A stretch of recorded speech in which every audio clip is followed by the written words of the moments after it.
Greetings and salutations, all of my fellow Warcraft nerds. Today we are going to go right back into the whole viewer feedback discussion topic that I took an experiment with a couple of videos ago.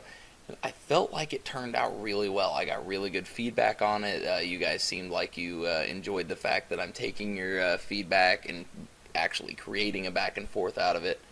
To me, that is really what this channel is all about. It's about the community and the back and forth, because like I say at the end of every single video, without this back and forth, I have no content to create. So today we're going to be going over a specific comment that was posted on my Garrosh Did Nothing Wrong video by Atish James. Atish said, when Thrall became war chief, he didn't have any guidance or a role model. The guy grew up as a gladiator and saw his only friend be killed by the guy he hated most. Whatever Thrall learned, he taught himself. Garrosh, on the other hand, saw how the new horde functioned and that he had people he could turn to for advice, but he ended up turning against them instead. Thrall made Garrosh the war chief to honor Grommash, who died fighting next to him, and that sacrifice had quite an impact on Thrall's life. Thrall made Garrosh war chief of the new horde, but Garrosh betrayed the horde and chose the race over the faction. Thrall never knew he'd go quite so batshit crazy and kill everything that wasn't green, mean, and hunched. So, to go ahead and get into the actual meat and potatoes, to get into the real content of this video, I'm going to describe the way that I'm going to approach it and make a couple of disclaimers beforehand. First of all, we are going to break this video down into a couple of different specified segments, separating them in a way that I see fit so that I can give bit by bit feedback and my opinions based on the way that I read this comment and how it processed through my own mind. Now, keep in mind, particularly to the person this video's comment is about, Atish, nothing that I say, just like I said in the last viewer feedback, is anything personal whatsoever, be it positive or negative. Everything that I have to say is completely non-biased and nothing more than me trying to keep the conversation between my viewers and myself flowing. So, to take a look at the very first segment of this comment that I want to analyze. When Thrall became war chief, he didn't really have any guidance or a role model either. The guy grew up as a gladiator and saw his only friend get killed by the man he hated most. All Thrall learned, he taught himself. Now, I think this is a very, very, very valid point that is so commonly overlooked by the general Warcraft populace. Like, most people ignore the fact that Thrall wasn't taught by anybody how to run the horde. He was entrusted with the position of war chief purely out of his honor, his charisma, and his honesty. So, I mean, he didn't even necessarily need to be taught how to be a leader by anybody else because he had such a really strong base of natural leadership skills. Based on what the dude went through when he was growing up, I mean, after he was entrapped by Adelis Blackmore, he was brought into the internment camps. I mean, one of the big moments that stick out in Thrall's backstory to me is while he was in an internment camp, Blackmore and his soldiers used to pit the orcs together in, like, a fight to the death, a duel to the death. And one of these orcs tried to free Thrall with his last action. Like, his dying action, his dying wish was to tell Thrall to run. I mean, something like that could leave such a lasting impression on a child like he was when he saw that situation. I mean, orc or not, to see demeaning behavior, to see torturous, very inquisitive behavior like that can leave a lasting scar on somebody, can maybe even lead them into trying to pursue a very unrealistic, peace-driven dream, almost the same way that Anduin does. Everything Thrall learned, he really did teach himself. I mean, he had a very small amount of guidance from people like Varrock Sourfang and from Eitrig, who had experience to the way that the Horde was ran before the Blood Curse. But all in all, the way that he ran the Horde was his own way. He was the one that decided to let the outside races in. He was the one that ended up making the final decision on whether or not to allow the Forsaken to be a part of the Horde. He was the one that took in the Blood Elves when they were basically turned away by the Alliance and they started being hunted down and assassinated the same way that the Forsaken were. I mean, this is a whole other video that I'm actually working on right now, but it really seems to me that the Alliance is very racist.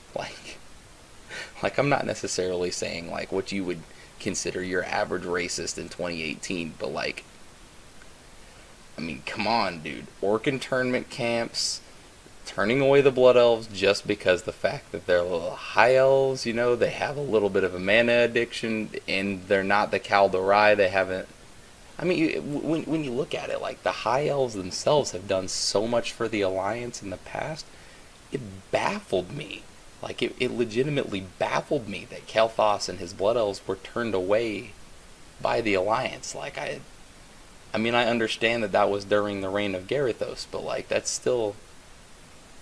They should be considered, you know, one of the master races of the Alliance. Like, I know that the wording that I used for that could even be considered a little bit, controversial, but like, it seems like Titan construct races is basically all the Alliance is. You got humans, you got dwarves, you got gnomes, you got worgen, gnomes, humans, dwarves. They were all derived out of Titan constructs. Worgen are humans. Okay, I mean, I get that they're cursed to make them appear like a dog, but they're humans nonetheless. I mean, outside of that, really all they have is the Night Elves, which have a very, very long-seated history with assisting the Alliance through the endeavors of dealing with the First, Second, and Third War in the initial invasion of the Orcs onto Azeroth.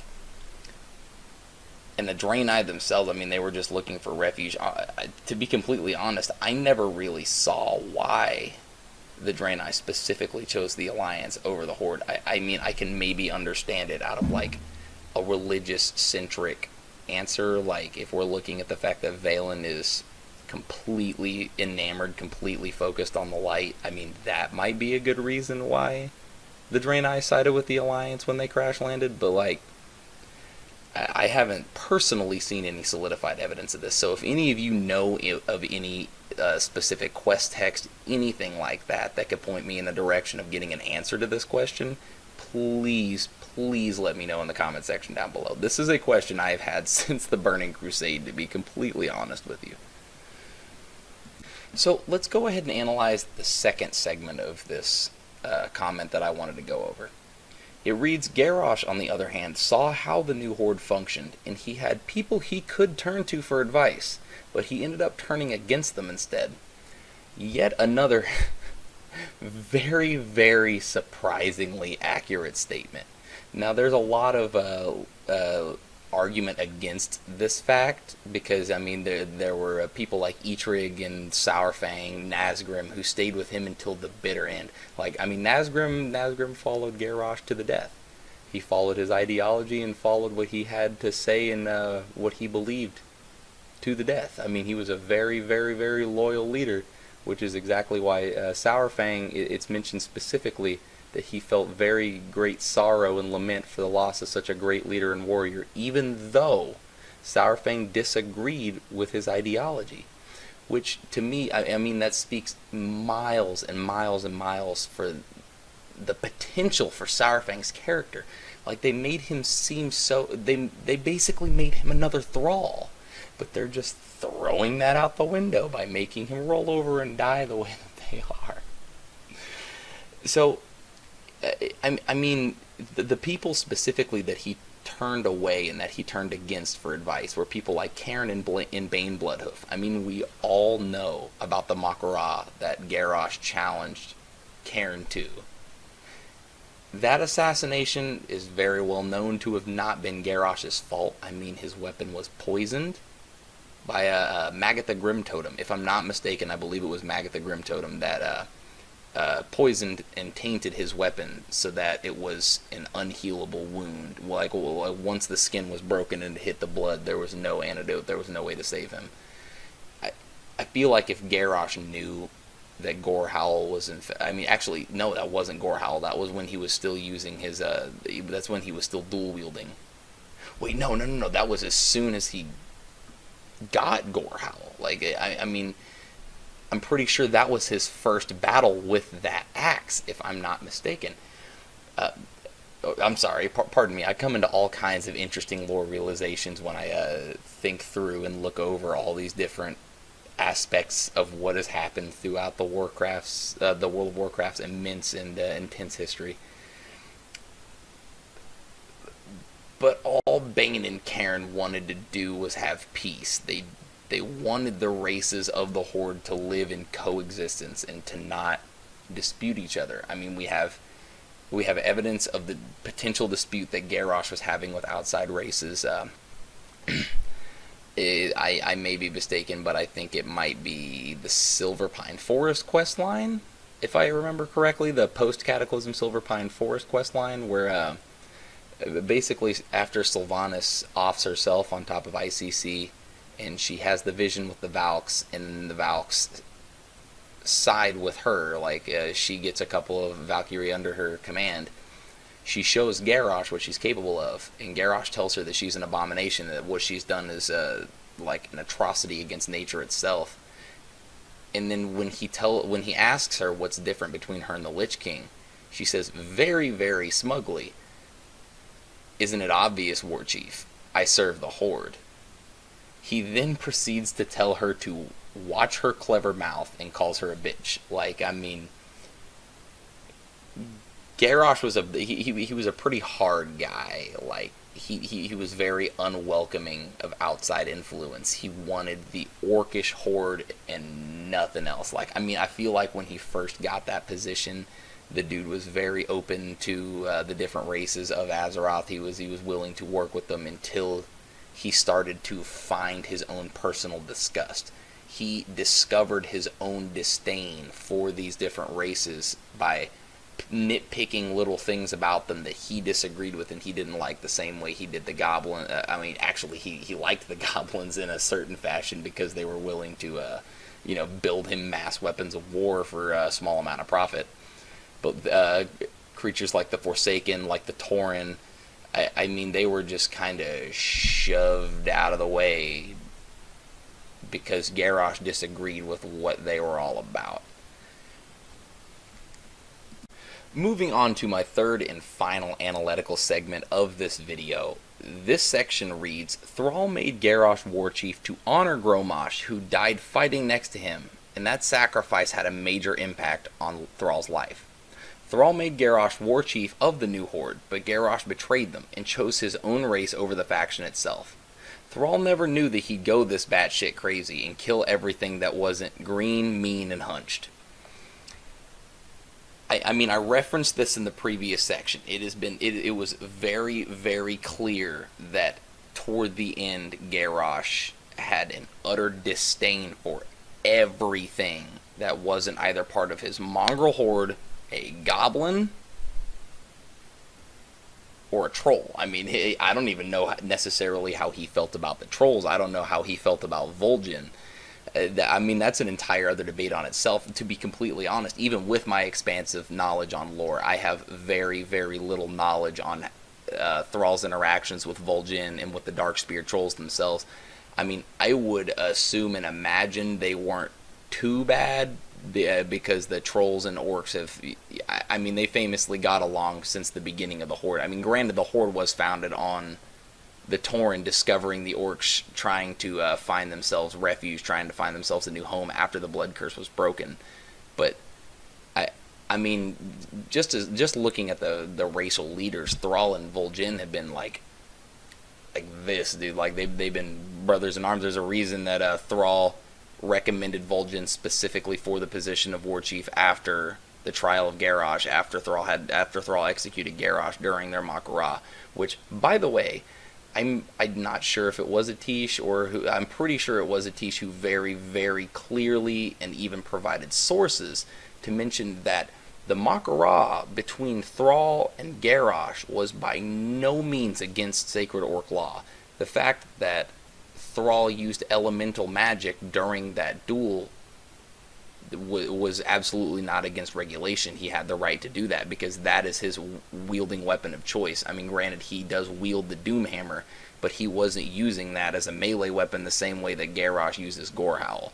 I mean, his form of combat, his understanding of like the realm of threat and fighting is all in the elemental spirits.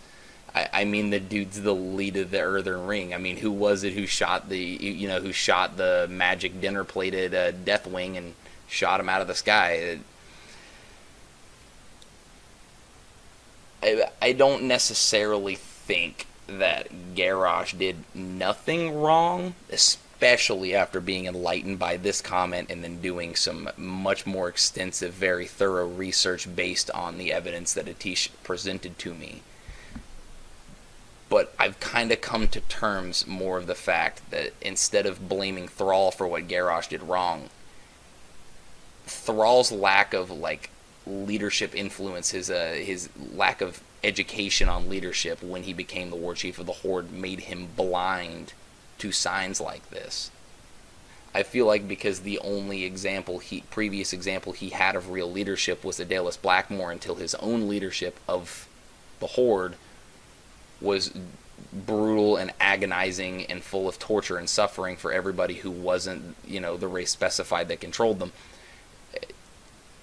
I mean, maybe Thrall didn't necessarily see these red flags. I mean, Atish mentioned very specifically in his comment, Thrall never knew he'd go this batshit crazy and kill everything that wasn't green, mean, and hunched. I think that has some serious validity to it. I mean, how was Thrall supposed to know that one of his most trusted generals during the advance on Icecrown Citadel, during the campaign on Northrend, would have turned this dark and this aggressive and become this borderline this racist? Like it had just developed his like a self-inflicted disdain for every single other race that didn't provide directly to his bidding or wasn't an orc of some kind.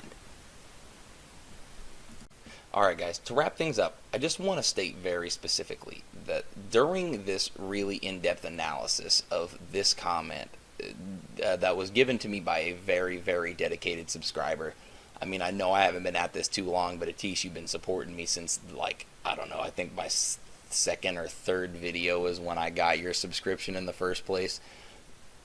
You are very intuitive, you are very intelligent, you have every single time that you've given me like argumentative evidence toward a video or a bit of content that I've posted and had an opinion on something, you don't just argue, you're not set in your ways, you give me like solidified and factual evidence to prove your point, and that is why I picked your comment to go over today for this viewer feedback. You guys, all of you have been so interactive and so kind to me and given me fantastic, very honest feedback on all of my videos. I mean, I feel like I've only gotten comments from you guys borderline because, like, I mean, I feel like all y'all almost tell me is that my videos just get better and better, but I want to make it very, very clear that if you guys have any issues whatsoever with the content that I create, anything, even down to like small things like sound editing or a skipped transition between one scene to another during a video, please let me know, because I don't want you guys to think that you're putting me down, because you're not. Believe me, I wouldn't put myself on YouTube of all places if I was afraid of being put down by commenters. You're not going to hurt me at all. What you're doing by giving me negative feedback is telling me what it is that I can correct so that I can please my entire audience. Because what matters to me is customer satisfaction. What matters to me is consumer satisfaction. I want you guys to be very, very happy. I want you guys to be very satisfied with the content that I create. Because y'all have been so good to me, I want to give you guys the content you deserve. I want to reciprocate the exact same kindness and the same hard work, dedication, and passion that you guys have given me down in that comment section down below. So, as always, if you like this video, leave a like. If you support what I'm all about, hit that subscribe button and notification bell. And absolutely most important of all, hit that comment section down below with all your thoughts and opinions on what I have to say. Now, I've been streaming live recently. I mean, I've streamed live the last couple days, and I've had some really good responses, really good feedback. I am going to stream this upcoming Monday. This upcoming Monday, I believe it's the yep, this Monday, the 23rd. I'm going to stream at 1 p.m. Eastern Standard Time. I don't know what time that is in your time zone. I don't really, feel like sitting here and figuring out what time that is in every different time zone throughout the world, because I seem to have some subscribers that are spread all throughout this wonderful, great planet that we call our home. If you guys are able to make it, just drop by and say hi. I'm going to try to have Soul So Breezy as a guest. I'm not 100% if his schedule will allow him to join me that fine afternoon. But if so, we'll be having a wonderful chat on all things Warcraft, just like him and I always do. Because if I'm not mistaken, most of you guys are here because of seeing me on Soul So Breezy stream. This man has been very supportive of me and given me so many helpful tips and given me very good critique and feedback. I will always have a lot of respect for you, Soul. If you're watching this, shout out to you, dude. Thank you. You are the real MVP. And as always, thanks so much for watching, guys, and be safe.